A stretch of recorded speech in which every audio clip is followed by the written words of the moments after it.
আবু তোহাদ্দান হুজুরকে আমি এভাবে কখনো কাঁদতে দেখিনি। কালকে যখন তার সঙ্গে ফোনের মধ্যে কথা বলতেছিলাম, তিনি হাউমাউ করে কাঁদতেছিলেন আর বলতেছিলেন যে আমার নামে এত বড় মিথ্যা অভিযোগ করলো। তার এই চোখের পানি আল্লাহর আরশ পর্যন্ত পৌঁছে গেছে। আবু তোহাদ্দান হুজুর যে নির্দোষ এই বিষয়ে কোনো সন্দেহ নাই।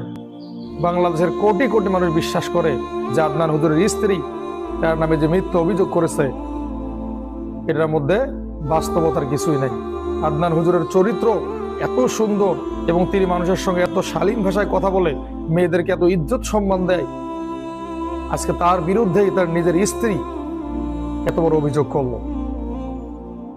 আমি তার বাড়িতে যাব, আমি তার স্ত্রীর বাবা মায়ের সঙ্গে কথা বলবো কেন তার মেয়ে এই কাজটা করলো।